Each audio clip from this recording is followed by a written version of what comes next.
Hey everyone, what's up? It's Cinder, and in today's video, I'd like to break down and explain how to play a Pokemon in the center path, more commonly known as jungling.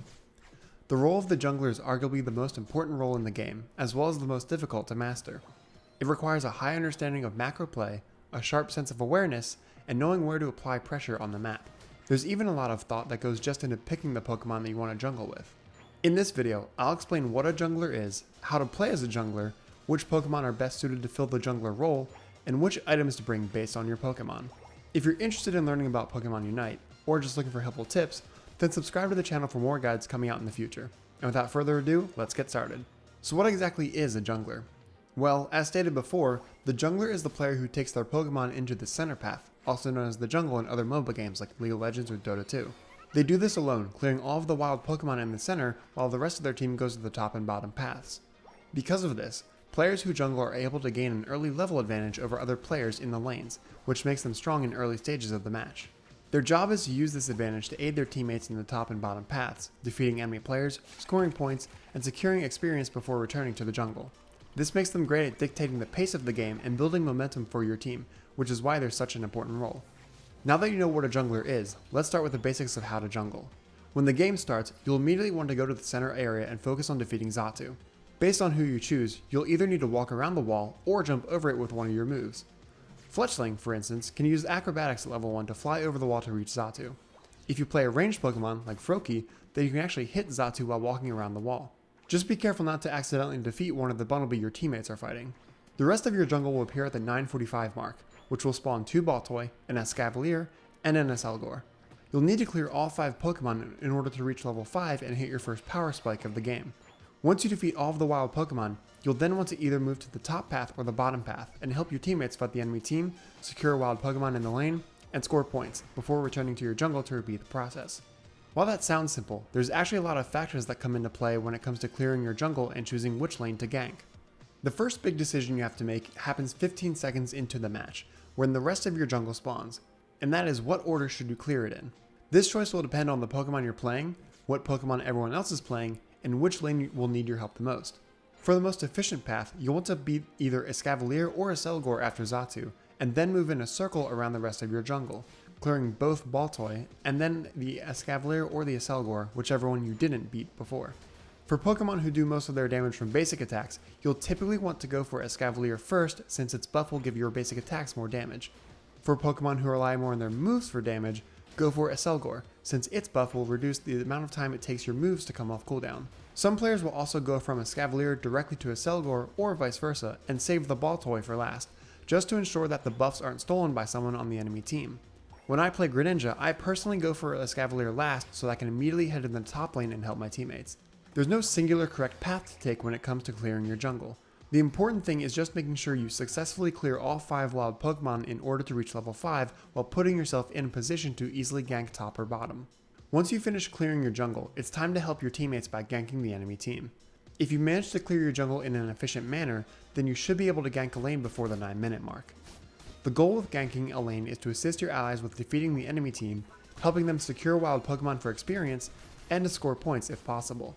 Ideally, you and your allies will take down at least one of the 2 opposing Pokemon, score some points, and then defeat the Altaria and Swablu that spawn at the 850 mark.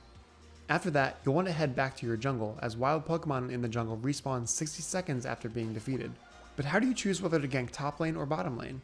Well, that all depends on how your teammates are doing, as well as if you cleared Escavalier or Accelgor last. When you finish clearing your jungle, take a look at the minimap and see if your teammates are pushed back to their goal or if they're pushed up to the enemy's goal. Also pay attention to their health bars at the top of the screen to see which ones are low health and need assistance. In the game on screen, you can see that as I head towards the middle of the map, I move my camera around to see whether I should prioritize top lane or bottom lane. I make the call to help top, since I'm already closer, and going bottom lane would result in a losing matchup, having to fight a 3v2, assuming Meryl can actually survive long enough for me to get there. This ends up being the correct play, as with both X-Speed and Smokescreen, I'm able to quickly get into the fight and take down the Machop before it can KO the Eevee on my team. The enemy Squirtle then gets greedy and tries to score, which lets us take it down as well, allowing Eevee to evolve into Espeon. With no enemies left, we're able to score some points in the enemy goal for free, and then secure Altaria and Swablu that spawn, letting Scyther evolve into Scizor. By this point, however, Machop is back in the fight and comes close to knocking out Espeon. but now it's a 3v1 since Scizor is here as well, and the Machop goes down once again. A similar scenario happens in bottom lane, with the enemy team taking down Meryl and scoring points, but because of our push top lane, the game remains relatively even. Once the birds have been cleared and the pressure has been relieved from whichever lane you ganked, you'll want to return to your jungle so you can farm it again. The jungle has the most experience in the game, so making sure to clear it as often as possible is the key to staying ahead in levels. Your goal with this second clear should be to hit level 7 before the 8-minute mark. If everything went well during your gank, then you'll only need to defeat a Scavalier and a Selgor to reach it. If not, try to clear at least one of them if you don't have time for both before heading to the very middle of the map. At the 8-minute mark, another flock of Altaria and Swablu will spawn in the middle, the same place where Rayquaza appears. These birds are a high point of contention, so be aware of the enemy team's location since you might run into 2 or 3 of them. If you see that you're outnumbered, or if you're a lower level than the enemy jungler, just go back to your own jungle and finish clearing it to catch back up. At this point in the game, your goal should be to hit level 7. Now, let's assume you're able to farm your jungle, hit level 7, and successfully beat the Altaria and Swablu. What do you do now? If everything went well, then you should be level 8 or close to it. From here, look to either gank top and bot again, or continue to farm and try to unlock your Unite move. Your goal is to maintain your level advantage and have your Unite move ready to go by the 7-minute mark. If you decide to gank, choose a lane based on how your team is doing, just like before. If your team isn't in a position to fight, such as they're waiting to respawn or they're just wandering around the map, then look to farm more wild Pokemon instead. If things don't go your way, such as getting knocked out during a gank or failing to secure the birds in the middle, then just farm wild Pokemon where you can to catch back up in XP. At 7 minutes, the Regis will appear, and you'll want to work with your team to take them down. Currently, Regieleki is the more favorable objective to secure, especially if the enemy team is already missing their top goal zone. The goal of Regieleki is to apply more pressure to the enemy team. You want to use it to score points and break the enemy's goal zone, or force the enemy to fight it in the top path while you and your team farms their jungle and scores in the bottom path. At this point in the game, you should be around level 9 or so, and should continue to focus on clearing your jungle and gaining XP to keep your level advantage, as well as working with your team to take down goal zones and secure objectives. If you see someone on your team is a level away from unlocking their Unite move or evolving, let them take some of the wild Pokemon in the jungle. Far too often I see junglers on my team steal XP from either myself or my teammates, leaving us underleveled while they're the only ones with their Unite move unlocked. Remember, it's a team game and you can't win the game by yourself. As for the rest of the game, once a few goal zones have been broken, you'll typically want to farm XP and group with your team to secure objectives. Everyone else will usually have their Unite move by this point, but you can still maintain a level advantage and learn the upgraded versions of your moves before anyone else. When it comes to ganking lanes and such, that part of the match will have ended, and the game will shift more into 5v5 team fights rather than 3v2 or 3v3 fights in the top or bottom paths. Before moving on, I briefly want to touch on the topic of jungle invading. One strategy some players use is to invade the enemy team's jungle at the start of a match, and take down either a Scavalier or a Selgor before the enemy jungler can. This maneuver isn't something performed by the jungler, and is instead done by a teammate who would normally go into the top or bottom path. You may have actually seen this done by an enemy Greedent at some point. The goal of this strategy is to deny the enemy jungler XP, making them weaker than your team's jungler, and thus reducing their ability to impact the game's momentum. If you're the one being invaded, this can be pretty annoying to deal with.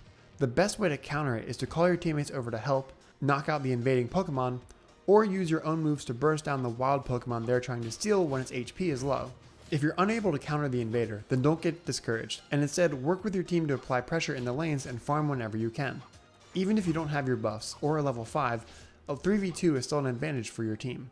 Also, the Greedent version of this strategy makes the enemy team a bit weaker when it comes to 5v5 teamfights, as most Greedent players tend to focus more on invading and scoring to realize that there's a big fight going on and that their team is losing. But if you and your team can surround the invader, you'll be able to knock them out and shut down any momentum they were trying to create for their team. I'll also quickly mention that if you see the enemy jungler in the top or bottom lane, or if they were just KO'd and you notice that your own Escavalier and a Selgor are up, the enemy team's Escavalier and a Selgor are also most likely available for the taking as well. Always keep an eye on the enemy jungler's position, and if they have both buffs active or if they're missing one, giving you the opportunity to steal XP from them, putting you further ahead. The last part of knowing how to jungle is memorizing the spawn timers of all the wild Pokemon on the Theia Sky Ruins. As mentioned before, Baltoy, Escavalier, and a Selgor all spawn 15 seconds after the match begins. Once defeated, they take 60 seconds to respawn. Bumblebee and Indeedee also take 60 seconds to respawn. The Altaria and Swablu in the very middle of the map spawn at the 8-minute mark and will respawn 90 seconds after they've been defeated. However, the Altaria and Swablu in both the top and bottom paths will spawn at the 8:50 mark, and will always respawn 90 seconds after they spawned, not after they were defeated. This means that regardless if you defeat them at 8:49 or 7:21, the next flock will always spawn at the 7:20 mark, and then the next one after that will spawn at 5:50, and so on and so on. Lastly, the Reggies. These will spawn at the 7-minute mark and will respawn 2 minutes after being defeated. So now you know how to jungle, but how do you even decide which Pokemon to jungle with? Well, for starters, any Pokemon classified as a speedster was designed with the intention of playing them in the center. So Pokemon like Talonflame, Absol, and Gengar will always do well in the jungle since they're mobile and can deal large burst damage to enemy players. All-rounder Pokemon are also great choices, as they usually don't learn new moves or evolve until level 5, which junglers reach very quickly. Plus, all-rounders are generally strong Pokemon, with a good mix of damage and defense to let them clear quickly and gank effectively without getting knocked out easily. There's also a good number of attackers that can do well in the jungle. These are Pokemon who want to get to level 8 or 9 as quickly as possible so they can really ramp up their damage output. Pokemon like Greninja, Glaceon, Cinderace, Gardevoir, and Decidueye are all great choices, though currently Greninja and Glaceon are much better than the rest. Choosing the right Pokemon to help balance your team can go a long ways in deciding who wins and who loses in a game. If your team needs range or damage, go with an attacker. If your team isn't very mobile or needs damage, go with a speedster. And if your team doesn't have a specific need, go with an all-rounder. Keep in mind that these are merely suggestions to help you choose a Pokemon that will help balance your team's composition. The last topic we'll cover are which items to use. These items aren't what you have to use, but are more like suggestions that you can either use or ignore.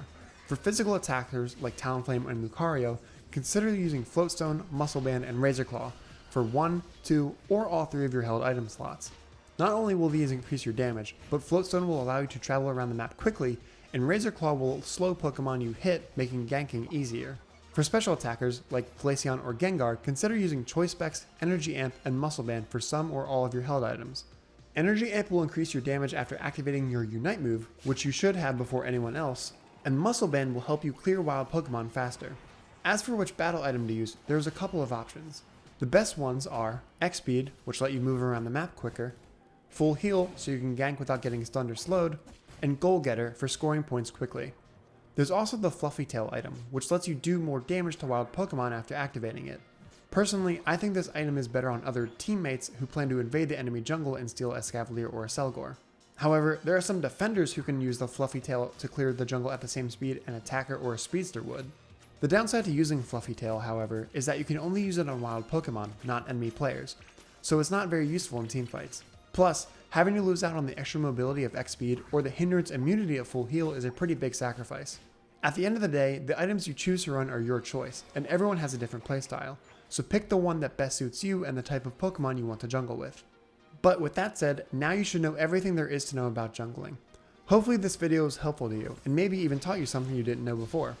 If you did learn something, I'd appreciate it if you could click the like button. I'll be making plenty more guides on other topics in the future, so feel free to subscribe for those as well.